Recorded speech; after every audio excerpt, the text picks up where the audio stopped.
All right. First of all, I'd like to thank the organizers for having me here today. It's a privilege, and it's been a long time since I saw so many Nigerians at a go. And so I'm really, really excited about that because I have been, give you some background, I have been in this country for very many years. Came in 1994. And we have been part of the team trying to just make a difference with regards to development in this country. Like you heard, I have had the privilege of being a consultant with the United Nations for many years. I also trained the leadership of Kenya at the Kenya School of Government. And we train the highest level of leadership. I've been a special advisor to the chairman of the Electoral Commission of Kenya. And so we've done quite a bit in this country. And today, I want to focus on the concept of development, civilization, and the African leadership dilemma. Development, civilization, and the African leadership dilemma. Now, if you took a picture of the skyline of Lagos, for instance, you see all this, the high-rise buildings. If you took a similar picture of Nairobi skyline, Lagos skyline, Nairobi skyline, Johannesburg skyline, even Dar es Salaam, quite a number of countries across Africa. If you took pictures of their skyline and you showed someone who had no idea exactly where they were, and you compared with skyline pictures of Asian countries, American cities, and all that. Now, for somebody who really does not know which country is which, when they look at those pictures of the skylines, they may have a lot of difficulty ascertaining which one is Africa, which one is Asia, because the skylines look good. Am I telling the truth? The skylines look good. And then, you see the high-rise buildings. So that means you cannot tell which is a developed nation just by looking at the skylines. Similarly,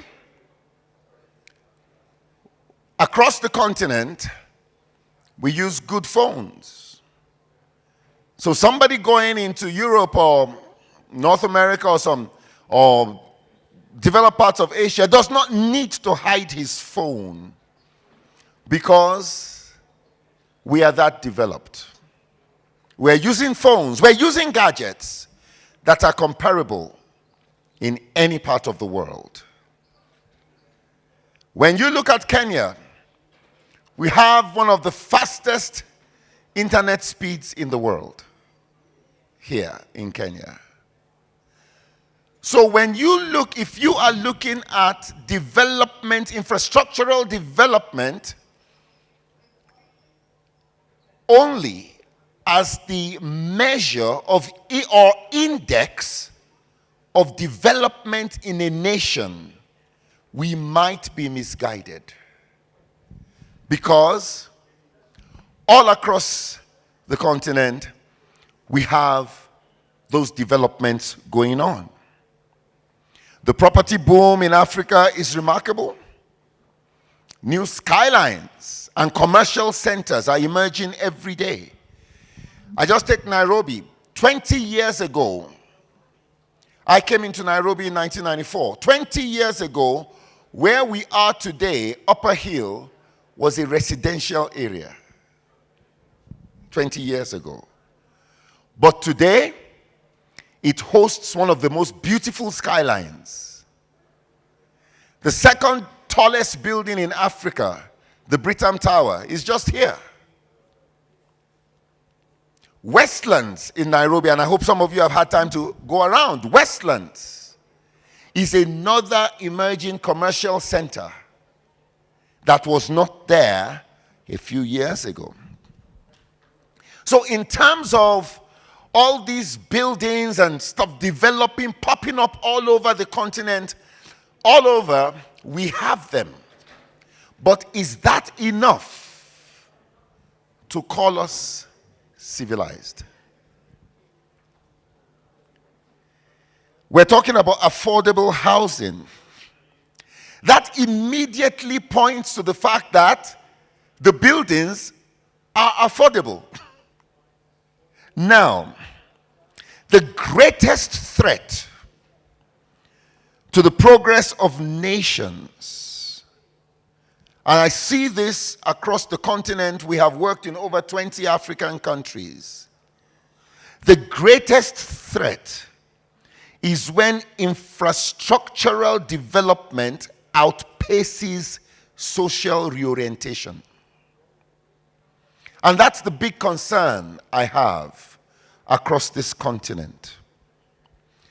In the book From Third World to First, Singapore's founding father Lee Kuan Yew, physical infrastructure was easier to improve than the ways of the people. He talked about relocating people from, as it were, the slum areas into high-rise buildings, and you had people living on the 12th floor that were rearing their pigs in the balcony of the 12th floor. You had people selling their cigarettes in the balconies of the high-rise buildings that they were relocated to. And this is one of the core challenges facing a lot of our African nations. We have focused, and rightly so, we have an emphasis on physical infrastructure, but it must never be at the expense of social reorientation. Make no mistake, such transformations do not come easy. Lee Kuan Yew said it took 20 years to relocate hawkers to designated hawking centers. And then one part I really enjoyed reading in that book was when he talked about the issue of Indian cow herds bringing their cows to the city to graze on the roadside. And he said, we gave owners of cows and goats a grace period from October to the 31st of January 1965, after which all stray animals will be taken to slaughterhouses and the meat given to welfare homes. By December 1965, we had seized and slaughtered 53 cows. Very quickly, all cattle and goats were back in their sheds. What is the lifespan of urban developments in Africa? Like I said, I'm happy to see the Nigerian delegation. And just before I left Nigeria, in Lagos, one of the bustling estates, the must-live-in estate in Lagos, was called Dolphin Estate in Ikoyi. I was in Lagos a few months ago, and Dolphin Estate is a shadow of its former glory. It was, I need you to understand, if you had a Dolphin Estate address in 1992, you were doing very well. If you have a Dolphin Estate address in 2019, you are doing very badly. What happened? 25 years or so ago, Buruburu Estate in Nairobi, it was like the Dolphin Estate of Lagos. I see my brother, the architect, shaking his head. Buruburu, if you had a Buruburu address 30 years ago, you were doing very well. If you have a Buruburu address today, no comments. So my question today, how long does it take? Or what is the lifespan of these affordable houses that we are talking about? What is the lifespan? How long did it take for Dolphin Estate to move from elite to everybody or anybody? How long did it take for Buruburu to go from elite to, yeah. I coined a term for this because my background is in statistics and I love statistics and mathematics and, giving definitions and trying to work a mathematical formula for everything. And so I've coined this, I call it development gravity. What goes up comes down. So development gravity is the time or the measure of the time it takes for a development to complete that cycle. To go from 0 to elite and back down. How long does it take? The continent is littered with developments that were celebrated a few years ago, but right now are just normal, every day. Let's do some comparison. Empire State Building in New York was completed in 1931 and is still an icon till this day. And it was completed in 1931.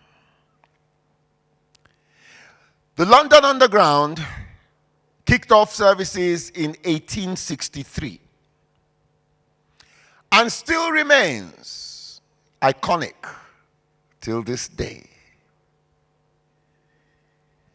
For the sake of preserving the dignity of my fellow Africans here and our development and our governments, I will not do a roll call of buildings and developments that emerged in the last 20 years and are right back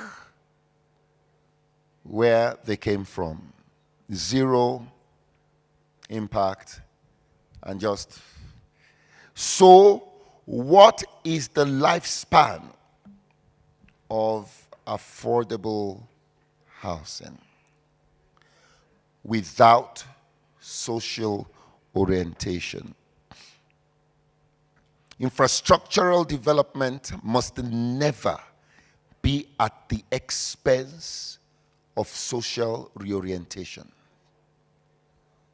Infrastructural development must never outpace social reorientation.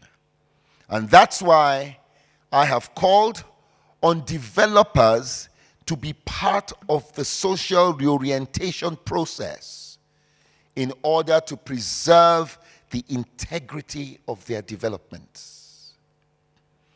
If you're not part of it, You just point to it that, do you know, Dolphin Estate was my brainchild. And people look at Dolphin Estate today, and there's nothing to write home about. If anything, it is detrimental to your reputation today.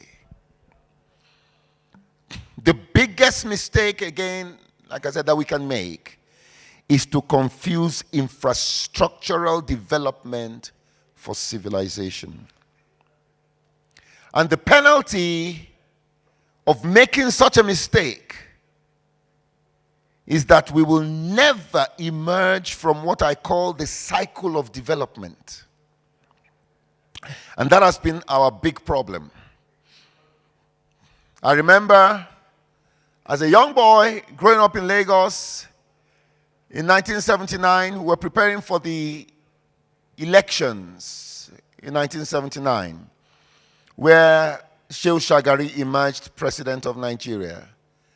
And I was having this conversation. Like I said, I am a consultant for the government of Kenya and teach transformational leadership at the Kenya School of Government. So we're having that discussion this morning. The politicians promised a whole load of things, but at the core of their promises, water, electricity, roads, hospitals, and schools. 1979, that's what politicians were promising. Water, electricity, roads, hospitals, and schools. 2019, we had another election. And what were they promising? The same things that were promised in 1979. If our problems as a continent do not change, then transformation has not happened. If the children are dealing with the same problems the fathers faced, then transformation has not happened. So how do we ensure the integrity of affordable housing? How do we ensure that in a few short years, the very things that we have put together today have been brought to the ground, not because they were of inferior quality, but because the thinking of people could not match the infrastructure we had put there. I gave an example once, and people were not too happy with me. If you took everybody in the geographical space called Africa today and moved them to the geographical space called America, and took everybody from the geographical space called America and put them in the geographical space called Africa, you will be shocked that in a few short years, all the Africans that were moved to America will now be looking for visas to come back to Africa. Civilization is more than infrastructure. If you take people with a low level of thinking to the most advanced of places, they will bring it down to their level of thinking.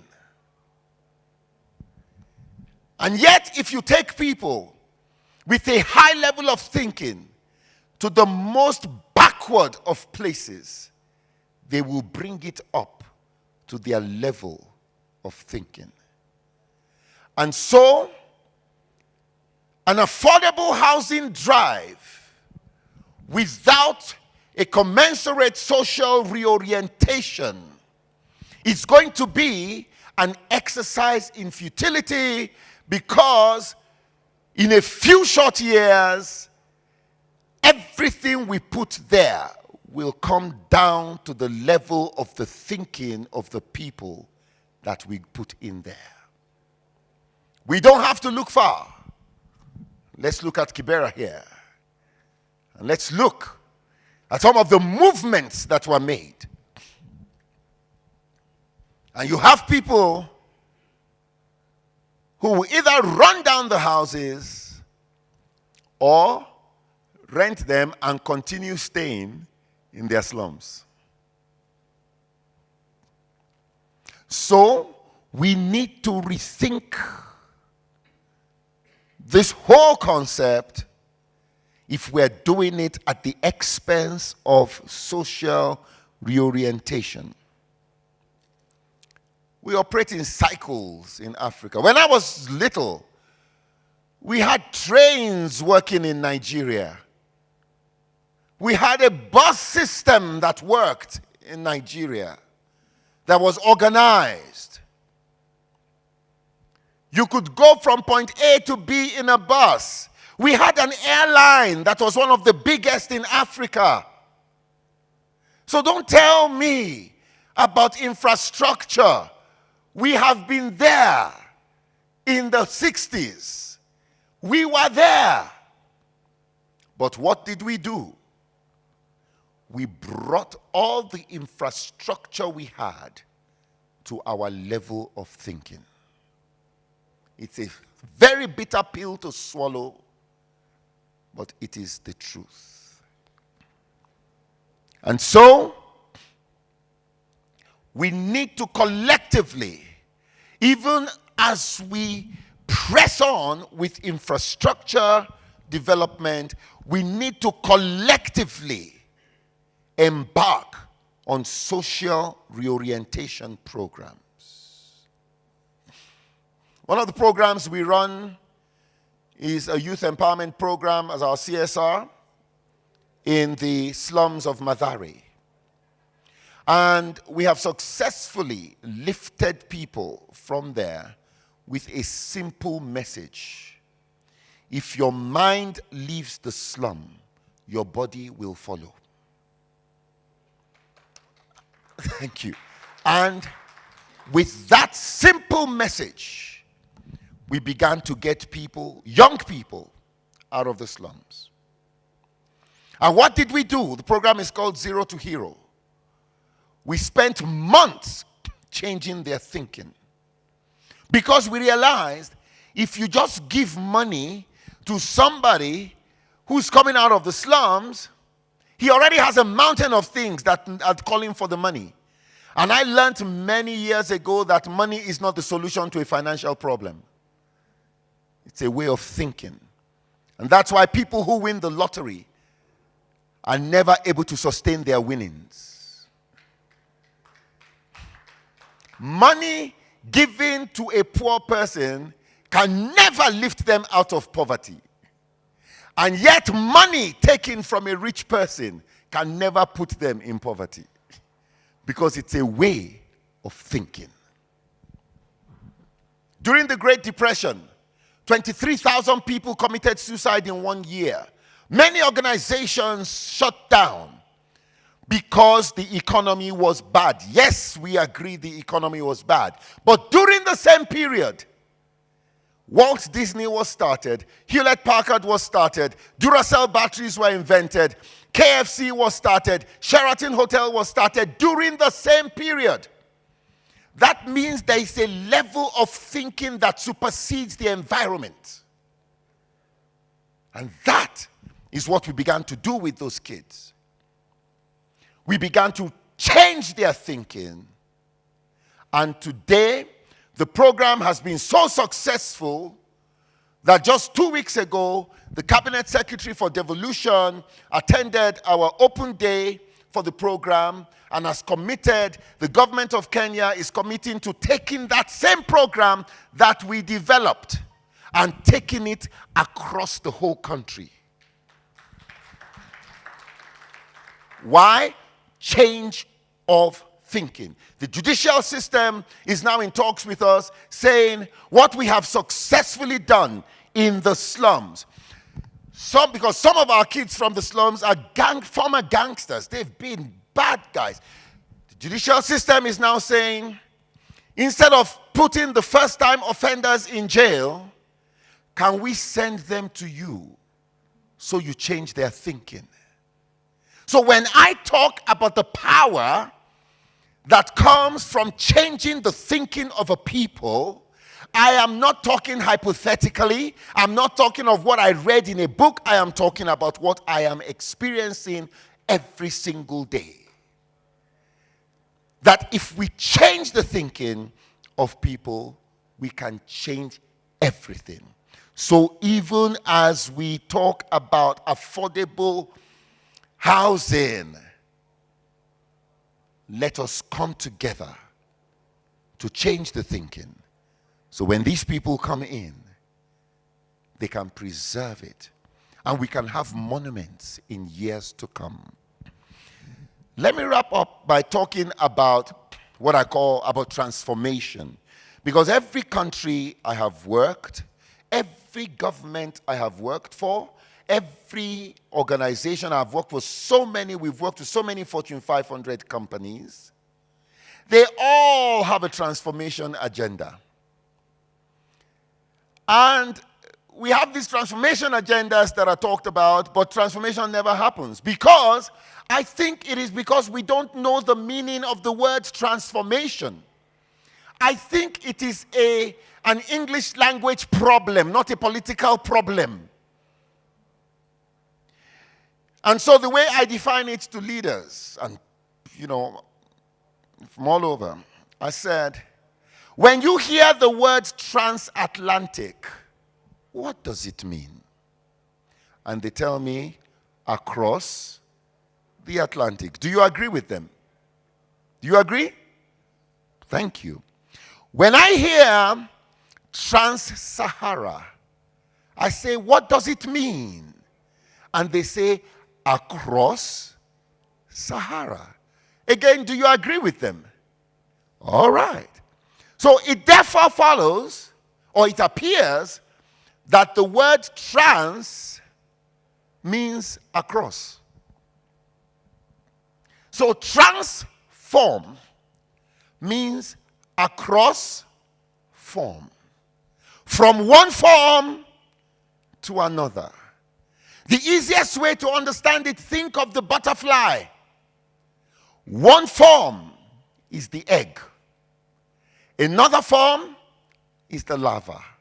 Another form is a pupa, and the adult is the fourth form, isn't it? Now, so transformation is of necessity a movement from one form to the other. Do you know what we have called transformation in Africa? Excessive activity within one form. So 30, 40, 50 years, we are still eggs.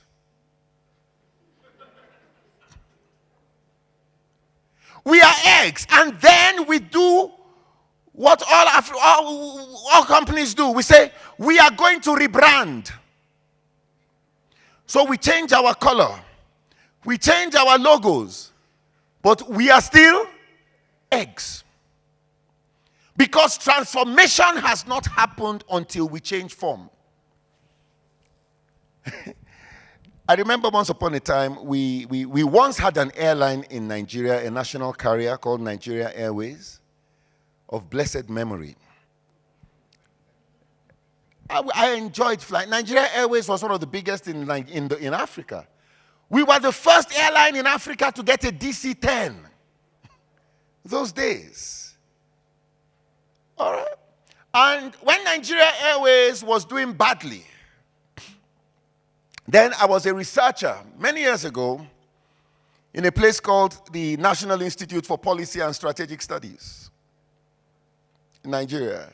So I met a gentleman, and we are very, very religious and superstitious in Nigeria. So we have churches and mosques on every street, Very, very, very religious. We're a praying nation. It's just a mystery how corruption could come into such a praying nation. But that's a discussion for another day.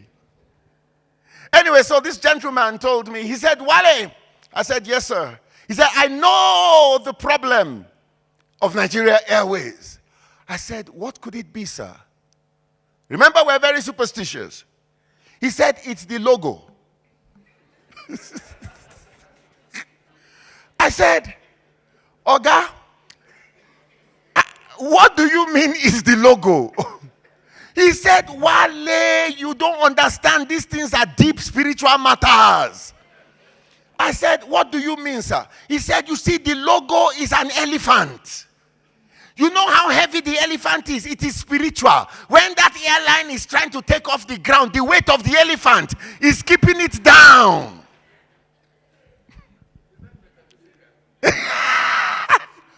So, and my brothers will remember, so we changed our logo to an eagle. After which we collapsed.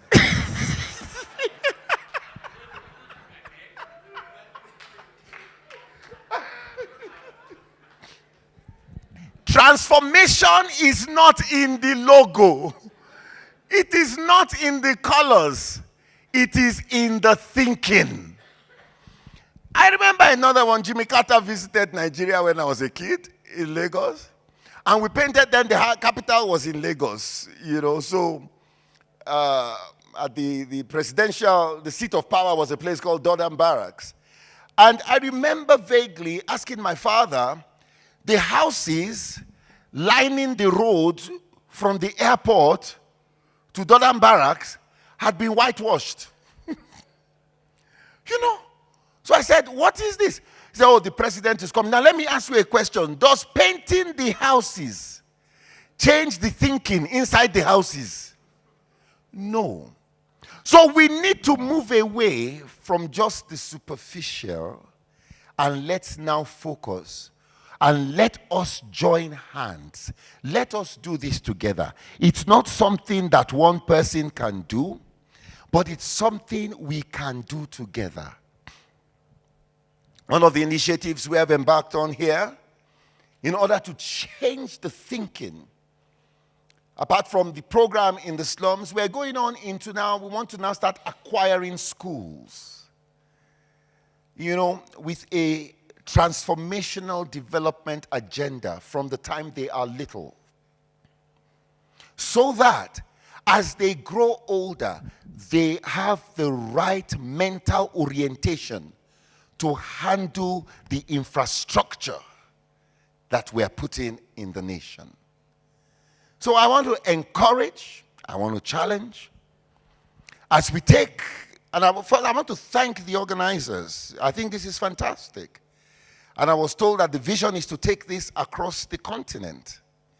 I want to say that as we take such conferences across the continent, let us ensure that we are not behaving like the African governments who are promising the same things over and over again. Let us ensure that we come for conferences like this and we come up with resolutions that not only affect what can be seen, the development, the infrastructure, but also affects that which will preserve that which can be seen, the thinking of our people. Thank you very much indeed.